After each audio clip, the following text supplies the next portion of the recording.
What trends in web design for people who are DIYing their sites would you like to see disappear?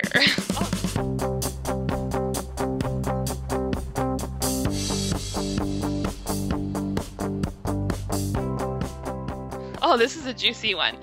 Okay, so for those who don't know that acronym, because I realized recently I use it all the time, but I guess not everyone is that familiar with it. DIY means do it yourself. So basically, what trends in web design for people who are doing their own websites would you like to see disappear? The first one that comes to mind for me is the trend. Well, it's not even so much a trend. It's more of something that's been around for a really long time, and I think it's the time has come for it to go. Is just the very boxy layout.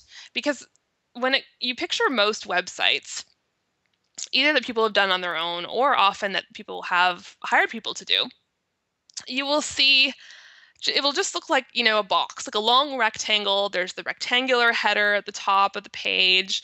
There's a sidebar down the right, and then there's the main content column. I guess this is reversed when I'm doing this, but you guys know what I mean. So the sidebar is something that I'm just so done with. It's funny because when we were creating the website for the Girls Guide to Graphic Design, I said to Jamie, who's my other team member, I said, Jamie, I refuse. No sidebar. There will be no sidebar. We went through all this sort of rigmarole to arrange things with the membership login and stuff so that there was no sidebar. And in the end, we had to revert to the sidebar, which I was not very happy about, but that was for various practical reasons. But I think that it's just that whole boxy look. And there's a reason that people tend to have the boxy look to their websites, and that is because no matter what, if you have a WordPress-based site, for example, or actually any other kind of website, they tend, like your theme or your template or whatever, will tend to come with that arrangement. And it's just something it's one of those things where, you ask someone, well, why did you do it that way? The answer you'll probably get is, oh, it's just the way it's always been done.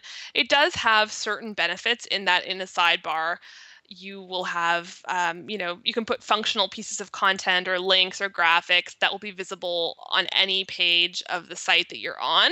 But I also find it's just a bit of a cop-out creatively, because there are so many cool things you can do with a website layout if you know how to make graphics that are non-boxy, for example, and then if you know how to code to arrange things so that they just look more creative, more like a collage, or not these straight up and down lines and everything's, fit into this box. But anyway, yeah, the reason why most people have that is because A, it's kind of always been done that way, and B, because most themes, templates, whatever, will come with that kind of structure right out of the box. So when you're doing it yourself, and you don't have particular instruction on how to kind of break out of the box, so to speak, then what happens is that you're kind of working within the confines of what you're given. And you're doing the best that you can, but you don't necessarily know how to take it to the next level of a more creative layout,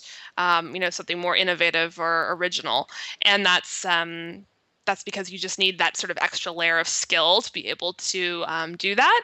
So that's one of the things I'm passionate about. I really like teaching people how to create unusual layouts. And I think that as a community on the web, as people, as humans, using the web, we've been doing it for long enough now that a lot of the old rules no longer apply. I mean, there's the whole concept of above the fold, for example. Like, you have to put anything important above the fold. And that has meant traditionally, especially for people doing their own websites, that they'll have their opt-in offer, which is like their free thing that they give away if you enter your name and email address. They'll have it always at the top of the sidebar. So it's kind of like you've come to expect that that's exactly where it's going to be. But I just don't think that's necessarily the right way to go about it all the time. I don't know, I think we need to give people a little more credit, and also put in the effort to sort of entice them a little bit. Like, I don't want to land on a website and just know it's going to be the same old layout. I would like to be drawn in. So by an unusual layout, by, copy that compels me to keep reading further down the page. I like to design sites like that where you kind of go from the top to the bottom and it's a natural flow and you just can't wait to get to the next item, the next bit of copy, the next graphic, because it all is woven together in a really compelling way. And then I think it's okay to put, your option at the bottom of the page, because if you've done a good job in drawing people in, it just seems like the natural thing to do for them to give you their name and email address, which is usually your end goal. So why not have it at the bottom of the page? So that is, I think, my main dislike about most websites, and especially DIY websites. So it's the boxiness and the predictable location of the opt-in, and probably also the rectangular header image, which again relates to the boxiness. So I'll get off my my soapbox.